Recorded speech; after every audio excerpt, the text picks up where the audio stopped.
¿De qué es tu Bye. cuenta? Bye. Si les gustó, ¿qué dicen? Mira el fijado.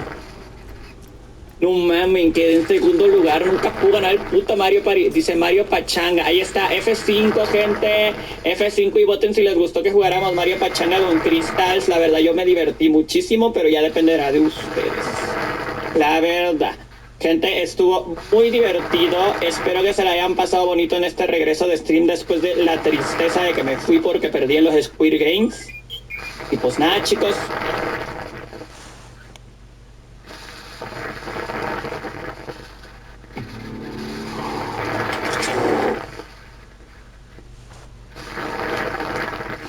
¿A ella te parece Sarita Celestín? Sí, me han dicho que se parezca a ella resto. No sé por qué lo dicen.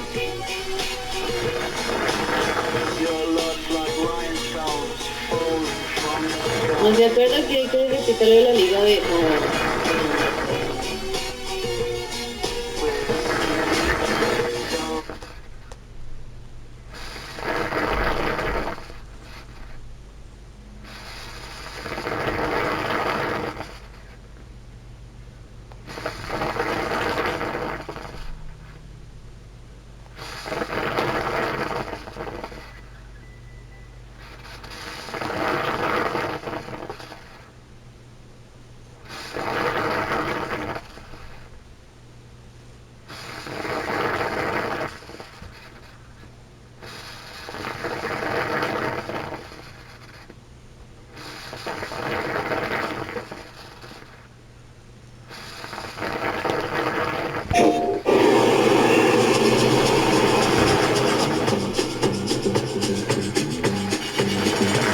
Well, I feel just like a child.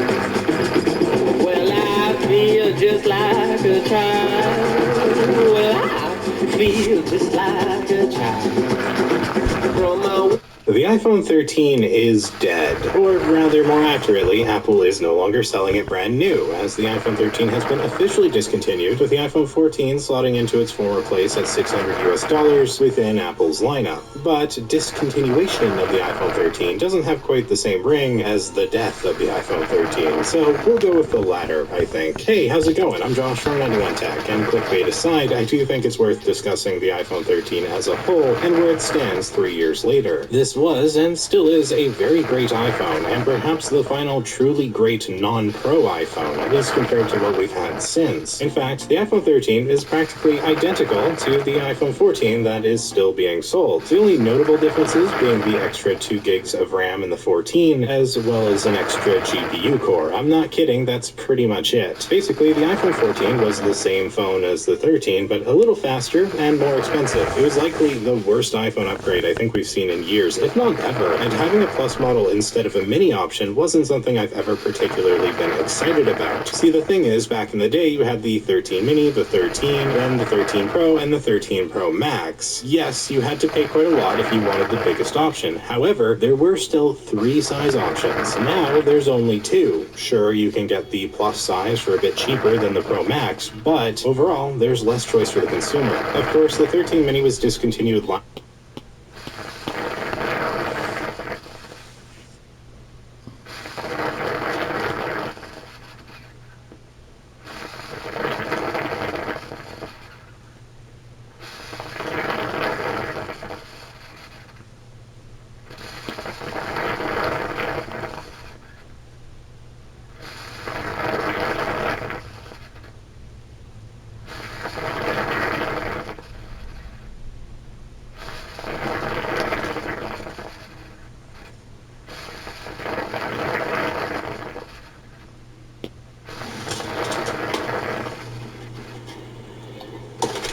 Do you like American? This video is mainly about the movie and not the book. Read the book, watch the movie, they're both great. We open with these That is Huey Lewis. to audiences and critics alike. Do you like American Psycho? It's okay.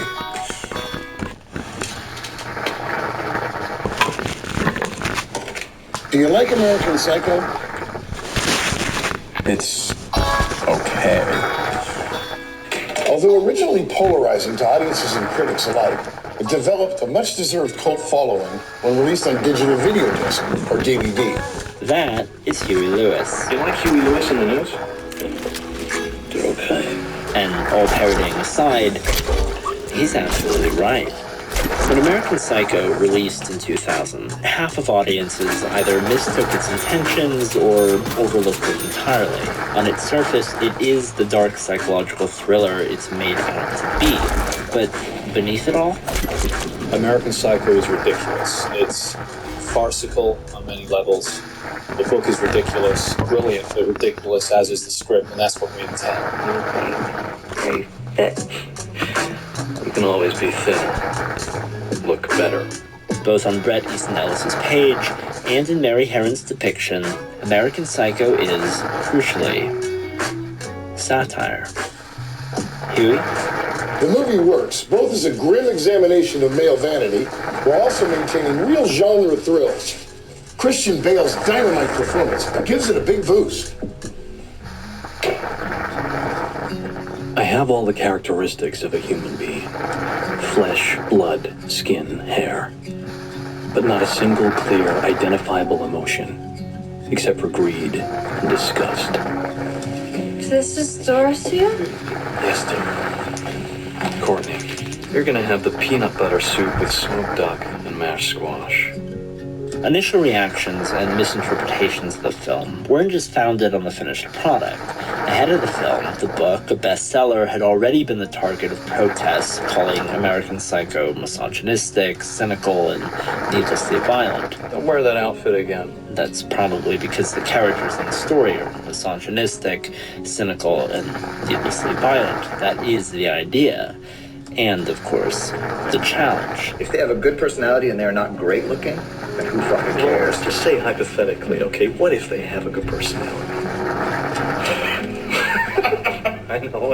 And of all the people considered to write and helm the movie, director Mary Herron was the only person with a concrete answer to the question of how the hell do you do this? The only one who got it. I think it clarified the themes of the novel. It clarified that the novel was actually a critique of male behavior. I think a lot of people... This is Bret Easton Ellis, the novel's author. I haven't read the book. And also brought the humor of the book up to the surface. Patrick! Is that you? No, Lewis, it's not me. You're mistaken. Valentino Couture. Look so soft. Your compliment was sufficient, Lewis. Because it is a satire on masculinity, and that is in the book. All the comedy of Bateman's ridiculousness, the absurdity is in the book. That was a very important aspect. I'm not making this a cruel serial killer.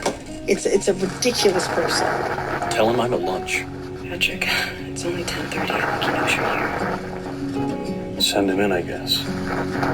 Just how ridiculous Patrick Bateman is, we'll get to in a moment, but for context, American Psycho follows a 27-year-old Wall Street banker in New York in 1987. It's a commentary on the greed and materialism of corporate 80s America, and the treatment of men in these positions as essentially rock stars. Work on Wall Street.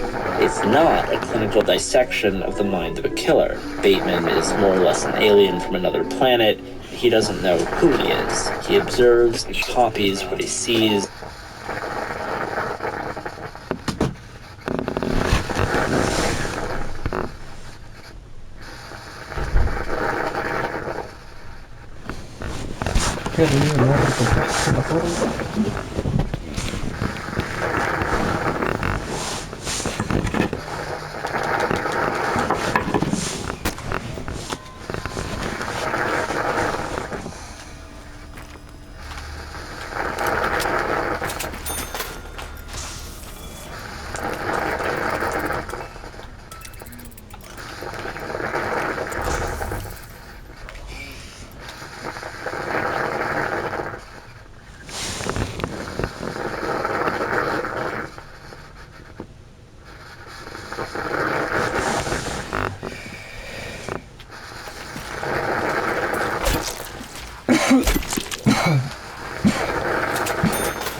department.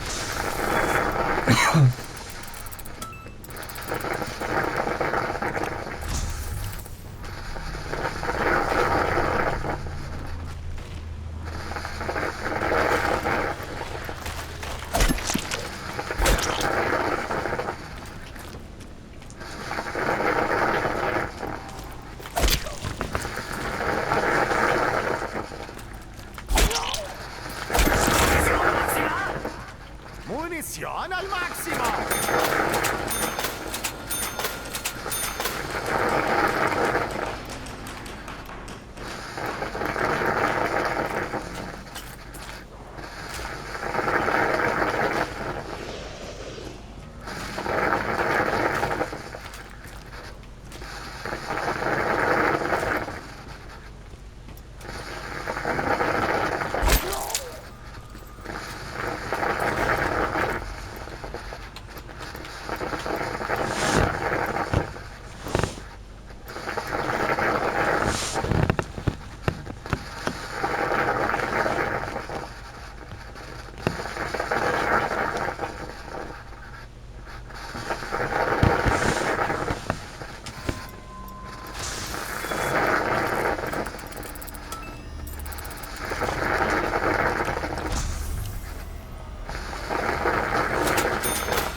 hay energía.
Esto es lo que a mí me gusta.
tener que activar la energía. Creo que esto ya lo he vivido.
Muy cariño.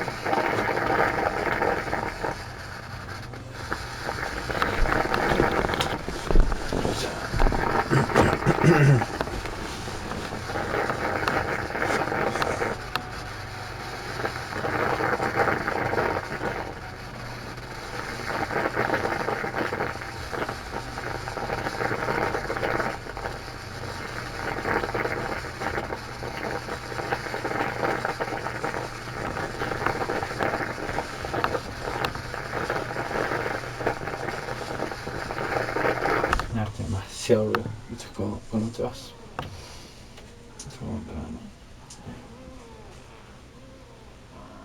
Déjame leer.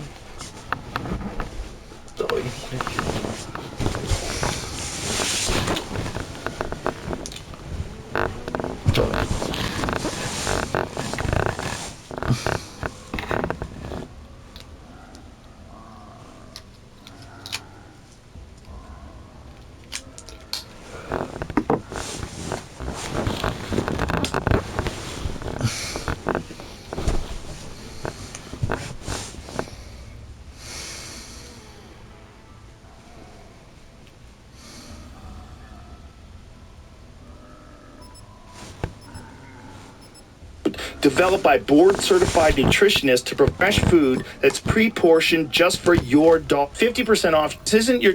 Like, okay, like an hour or two after waking up, it's better. Yeah. Your brain does kind of recover from bad night's sleep a little bit. Do you know what really helps? Creatine, apparently. Does it? Yeah, creatine is actually a nootropic, believe it or not. There's a lot of like benefits of creatine that are really weird. Are there any downsides? No, it's well a natural part of food. Yeah, especially women. For women, apparently, especially postmenopausal women, it's very beneficial. Okay. And there's a lot of like cognitive benefits, and one of the big ones that they found recently is performance when sleep deprived. Mental performance when sleep deprived increases pretty measurably when you supplement with creatine. Is creatine naturally occurring in like steak or? Yeah, it's like naturally occurring in meat. I think that's where it's coming from. I think it's primarily an animal-based thing. Yeah, but like I did switch to like steak and eggs for breakfast, and I found that's like a power up. Oh yeah. Yeah. Well, we're all overrun with carbohydrates. Yeah, totally. And you do, like carbohydrates make this big crash, the rise and the crash, totally. the rise and the crash. Yeah. You stay flat if you eat like a primarily high protein, high fat diet. Yeah. Your body runs off ketosis. Essentially. Yeah. I mean, so I just have like steak and eggs, no bread or anything. Yeah. And it's great. It's great, actually. It's a power up, I'd say. People dismiss this whole carnivore diet thing because in our heads, there's a lot of propagandists that put this thing out there that animal agriculture is the #1 contributor to global warming. Yeah, it's rubbish. It's bullshit. Not true. Bullshit. It's hot bullshit. It doesn't matter. Not only is it hot bullshit, Irrelevant. but the real problem is factory farming. Regenerative farming is carbon neutral if it doesn't sequester carbon. The animals are not going to make any difference to global warming. No, it's horseshit. Except for zero is nothing. Do you think that that's just propaganda because of people that have a vested interest in like plant-based meat products and things along those lines, green energy? I think it's part of it. You're generally going to get people pushing to avoid meat. Like some people just, maybe they go for national interest. Maybe they're just like vegetarians or vegans or whatever. Ideological reasons. But it's not going to make any difference to global warming or the CO2 concentration in the atmosphere really if people eat pure steaks. It doesn't matter. It's irrelevant. I want to be super clear about that. Yeah. It will not matter. You will not even be able to measure it. Okay, that's how irrelevant it is. Isn't it funny that that's unmeasurable? That's irrelevant. a heretic speaking. Like that's crazy talk now. Nowadays, it's like you have to say that we have to eat less meat. That meat is bad. Totally, as much meat as you want. It's not going to make a difference. Sing it. Tell the world. Yeah, absolutely. And if somebody says it does make a difference, I'm like, how will you measure it? And if you can't even measure it, then it's bullshit. Yeah. Yeah, literally I want to be able to measure it. Well, there's so much bullshit out there. First of all, it's bullshit in all directions. Thank you so much for buying Twitter. Thank you so much. I'm not exaggerating when I think you changed the course of history. I really do. I really think you made a fork in the road. We were headed down a path of censorship and of control of narratives that is unprecedented. Forget about what they were able to do back when they had newspapers and the media under control. What they were doing with social media by suppressing information, and when you had a combined government effort, like what they were doing with the laptop story. We have 51 former intelligence agents saying this is Russian disinformation, take it offline, and Twitter complied. If you didn't buy that, we wouldn't have known that. We had no idea. Exactly. No, it's. I mean, the reason I bought it is because I'm pretty attuned since I was like the most interacted with a user on Twitter before the acquisition. So before the acquisition, I had more interactions than then. Like there's some accounts like Obama and whatever had higher follow accounts, but I had the most number of interactions of any account in the system. So I was very attuned to like if they change the system, I can tell immediately. Like and I'm like something weird is going on here, you know? Like so there's like I just got increasingly uneasy. And obviously, when they deplatformed the sitting president, you know, they deplatformed Trump, that was just insane, you know. And the things he was posting, like he was posting things that like he was posting good things. He was saying like, hey, do not riot, don't do any destruction of property, you know, please stay calm. Like that's the kind of stuff he was posting. And you're like, what's wrong with that? And then some people say like, oh, that's like some sort of dog whistle. He means the opposite. I'm like, okay, so we'll give you Trump's account. Now you post what you think you should post, because you can post nothing. You can ask people to calm down. Like what? It was insane. Like it didn't make any sense. Well, it's completely illogical when you say it's dog whistling to tell his followers to not be violent. That's crazy. Crazy. That's crazy. Crazy. Don't you think they will listen to him? Yeah. Isn't that the whole point? They listened to him and created violence in the first place? That's what you think. That's what you're accusing him of. Right. And then there's the fact that we know that there was agents in the crowd that were agent provocateurs that were encouraging people to do illegal shit. Yes. We know that for a fact. This is not... That was always the big Alex Jones type tinfoil hat conspiracy theory, because Alex proposed that back at the World Trade Organization protests. I believe we're in Seattle in the 90s.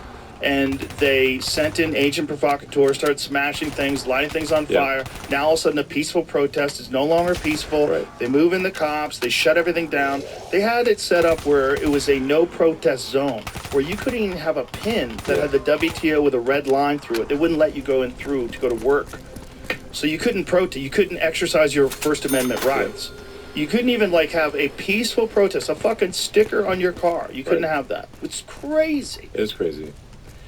So no, I think we're very much at a fork in the road in Destiny, you know. So I mean, the reason I did the Twitter acquisition was like, it's like, man, if I don't do this, I think we're screwed. Is the issue. Well, if you didn't do it, no one else was going to do it because it wasn't a financial winner. It was kind of a crazy move. It's a crazy move. I mean, the thing was way overpriced, and. You know, like long term, I think we can, ultimately make it a win for investors. But boy, this is a hard way to make a living. Well, there's also a concerted effort to suppress it. There's a concerted effort with the advertisers. Well, we had I still have a massive advertiser boycott that was organized by a bunch of left-wing NGOs. Like and you always want. And I should have brought my. I have a hat to make Orwell fiction again. I've seen that hat. Yeah, I should have brought. I was going to wear my. I should have brought my make Orwell fiction hat again. But yeah, I mean it's just totally nuts. So if you didn't do it, no one would have. And here's the hilarious narrative that I keep hearing from idiots. Elon's a bad businessman. Twitter is worth, 400% less than when he bought it. No, it wasn't worth that in the first place. It wasn't worth that in the first place. It wasn't worth $44 billion, you fucking morons. Yes. Like, wrong. And also, you're not taking into account the advertiser boycott. Exactly. That's total bullshit. Yeah, exactly. So there are these organizations, like you can tell there's they're like when they have an Orwellian name. So like the Center for Countering Digital Hate is a total scam organization. Because they're like the Ministry of Truth type of thing in Orwell. They're a censorship organization. Yeah. And they organize and they pushed the advertisers to boycott. So we still have, like, some of the boycott is starting to lift. And I think if Trump wins, we'll see, probably most of the boycott lift. But if Kamala wins, we'll see that boycott get stronger. And they'll friggin' shut down. There's no way that the sort of Kamala puppet regime would allow X to exist. You really think that they'll be able to shut it down, though? Is there a pathway to that? Yes. What would they do? Well, I mean, they can stick the DOJ on and say, like, they've had this whole thing about, like, hate speech, misinformation, whatever, except that they're the ones pushing the misinformation. But that doesn't stop them from filing massive, lawsuits and using the DOJ. I mean, like, the DOJ has, been attacking SpaceX, for example, for not hiring asylum seekers, even though it is legal for SpaceX to hire anyone who's not a permanent resident of the U.S. So we're damned if we do and damned if we don't.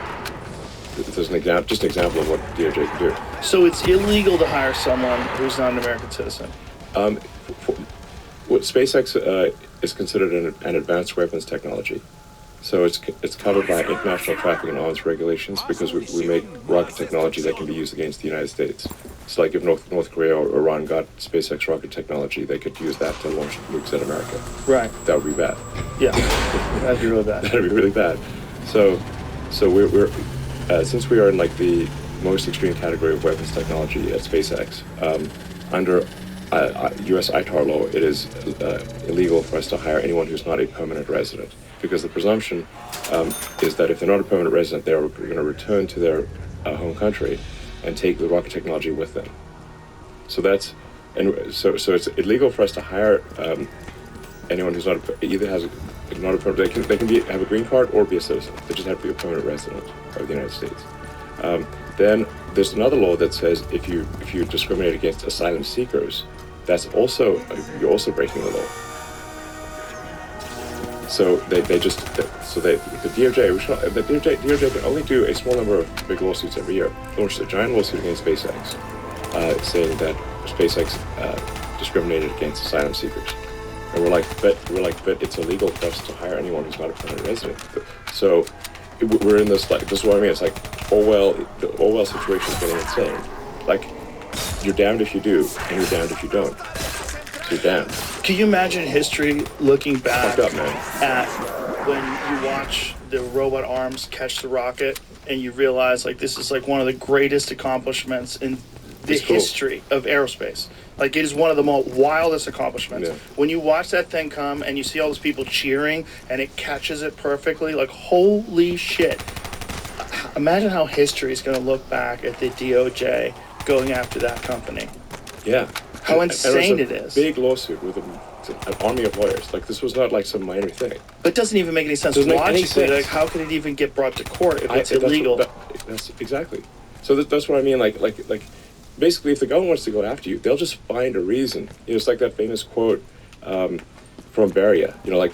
Stalin's, like, chief torturer, the head of Stalin's secret police, and he's, like, chief torturer, truly evil human being. Like, this guy Beria. One of his famous quotes was, "Show me the man, and I'll show you the crime." Right. They decide that you're the target, and then they figure out the crime afterwards. That's the issue. They decided SpaceX was the target. They just figured out the crime afterwards. Which is so crazy because that's exactly what they're saying Trump is going to do if he gets into office. They're doing all the things that they accuse Trump of doing. Yeah. Openly. Yeah. I mean, the sheer number of hoaxes that the Democratic Party is pushing over and over again. And it's like, look, I understand, like, politicians are gonna, exaggerate. They're gonna misspeak, and they'll tell occasional, untruths, whatever. That's how it is in politics. But when you have deliberate, concerted, repeated pushing of hoaxes, you're like, wait a second, like, come on, man, this is too far. And you're supposed to be the good guys. You're supposed to, and you claim to be the good guys? I'm like, exactly. You're supposed to be the progressives. Yes, the Dems are like, oh, we're the good guys. We're the honest people. No, hang on. You can't claim to be the good guys. You can't claim to be the honest people. If you're deliberately pushing hoaxes that have been debunked thoroughly. Yeah. Well, we're like, even Snopes, which is a liberal thing, says it's bogus. Yeah. Like the fine people hoax. Obama just said that on stage. Obama just said that. I was like, what the flying fuck? He doesn't give a fuck. He doesn't give a fuck. They're just That's just a flat going out for goddamn it. fucking lie. Flat out lie. Flat out fucking How lie. about the other one where Kamala's campaign used what Trump was saying about protecting women and from illegal immigrants? Remember that? What he was saying is, if the women like it or not, I'm gonna do it. Yeah. When he was saying that, they were trying to say that he was taking away women's right to choose whether women like it or not. Like, that's not what he was saying. Absolutely. He was literally talking about protecting them from dangerous people that are sneaking in through the border. Yes, exactly. They'll take like not even a full sentence, like a half a sentence from Yes, and then they'll push it on every ad, every speaking event, every and it gets media. repeated on the news. Yes. This is what's crazy. They'll talk about it on these news shows, news shows. Yeah, exactly. I mean, a recent one that came up, which had a lot of people, because a lot of people reached out to me, was like, they're like, oh, Trump says he wants to execute Liz Cheney. I'm like, that is utter bullshit. That's not what he said at all. It's not what he said at all. All he said was like, what he's saying is that, look, if Liz Cheney actually had to fight at the front lines, she'd think twice about going to war. Exactly. Like, it's easy to go to war. It's easy to be a warmonger if you don't have to, risk dying at the front lines. Like, it basically gets fucked up if people are having like fancy dinners in Washington D.C. While people are being slaughtered in trenches.